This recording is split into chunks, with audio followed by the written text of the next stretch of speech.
সাম্প্রতিক সপ্তাহগুলোতে president Donald Trump এমন কিছু মন্তব্য করেছেন যা ইঙ্গিত দেয় যে কিছু ব্যক্তির মার্কিন নাগরিকত্ব হুমকির মুখে পড়তে পারে। ট্রাম্প সাংবাদিকদের বলেন তিনি ইলন মাস্ককে যুক্তরাষ্ট্র থেকে বহিষ্কারের সম্ভাবনার পর্যালোচনা করেছেন।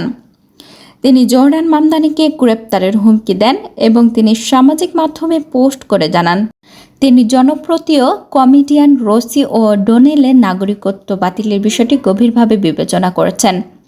এই মন্তব্যগুলো এমন সময় এসেছে যখন তার প্রশাসন নাগরিকত্ব বাতিলের বিষয়টিকে অগ্রাধিকার দেওয়ার পরিকল্পনা প্রকাশ করেছেন, যে আইনি প্রক্রিয়ার মাধ্যমে যে কোনো ব্যক্তির নাগরিকত্ব বাতিল করা যায়।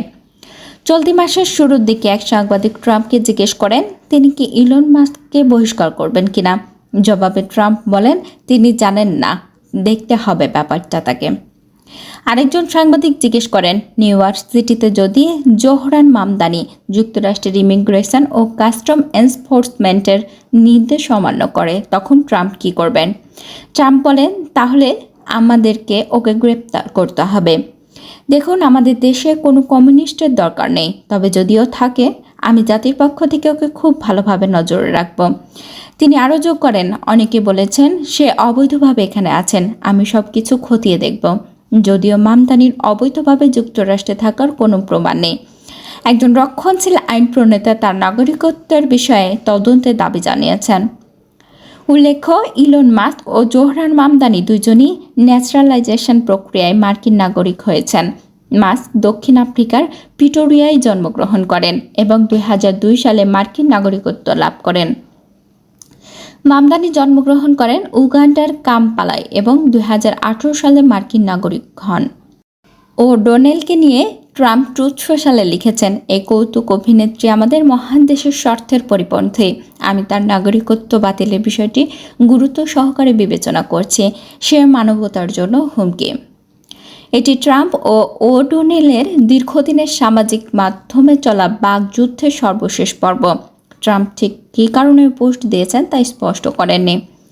উল্লেখ্য, ওডোনেল চলতি বছরের জানুয়ারিতে তার 12 বছর বয়সী সন্তানকে নিয়ে আয়ারল্যান্ডে চলে গেছেন। সম্প্রতি তিনি টেক্সাসে ভয়াবহ বন্যা মোকাবেলায় ট্রাম্প প্রশাসনের ব্যর্থতা নিয়ে সমালোচনা করেছেন। তিনি এবছর শুরুর দিকে জানান আয়ারল্যান্ডে তার দাদা দাদির বংশধর হওয়ায় তিনি আইরিশ নাগরিকত্ব পাওয়ার প্রক্রিয়ায় রয়েছেন। ট্রাম্পের মন্তব্যের বিষয়ে মাস্ক এক্সে লিখেছেন এটি আরও বড় করে তুলতে খুব ইচ্ছে করছে, তবে আপাতত আমি বিরত থাকছি। নিজের প্রক্রিয়া সংবাদ সম্মেলনকে মামদানি বলেন গতকাল ডোনাল্ড ট্রাম্প বলেছেন আমাকে গ্রেপ্তার করা উচিত, আমাকে যুক্তরাষ্ট্র থেকে বহিষ্কার করা উচিত আর আমার নাগরিকত্ব বাতিল করা উচিত।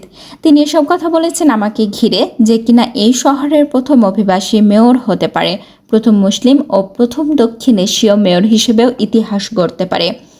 তিনি এসব কথা বলেছেন কেবল আমি কোথা থেকে এসেছি, আমার চেহারা বা কথা বলার ধরন দেখে নয়, বরং আমি যে কী জন্য লড়ছি তা থেকে দৃষ্টি সরিয়ে নিতে তিনি এমন বলেছেন। রসি ও ডোনেল ইনস্টাগ্রামে ডোনাল্ড ট্রাম্পের মন্তব্যের জবাবে লেখেন তুমি আমার নাগরিকত্ব বাতিল করতে চাও, তাহলে চেষ্টা করে দেখো, আমাকে চুপ করানোর অধিকার তোমার নেই, আর কোনোদিনও ছিল না। নির্বাচনী হলফনামায় সাবেক প্রধানমন্ত্রী শেখ হাসিনার বিরুদ্ধে তথ্য গোপনের অভিযোগের ভিত্তিতে ব্যবস্থা নিতে আইনি সুযোগ নির্বাচন কমিশনের হাতে নেই, তবে যথাযথ কর্তৃপক্ষ মামলা করতে পারে। সম্প্রতি দুর্নীতি দমন কমিশন অর্থাৎ দুদকের দেওয়া এক চিঠিতে এমন জবাব সংস্থাটি দেওয়া হয়েছে বলে জানিয়েছেন ইসি সচিব আক্তার আহমেদ।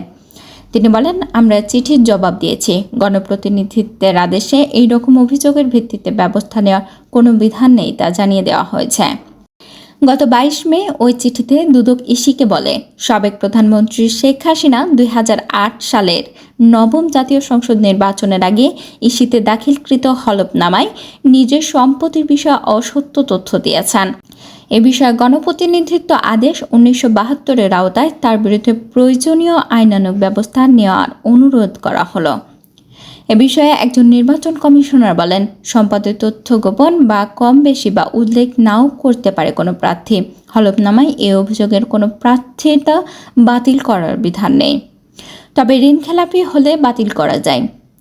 দুদক সেই চিঠিতে ইসিকে জানিয়েছেন, শেখ হাসিনা দাখিল করা সম্পদ বিবরণীতে তিনি 2008 সালের 29 ডিসেম্বর নির্বাচনের আগে হলফনামায় 6.50 একর কৃষি জমি এবং তার দাম 1,75,000 টাকা দেখিয়েছেন। কিন্তু যাচাই করে দেখা গেছে শেখ হাসিনার নামে 28.411 একর কৃষি জমি রয়েছে, যার মধ্যে কেনা জমির মোট দাম 33,36,010 টাকা।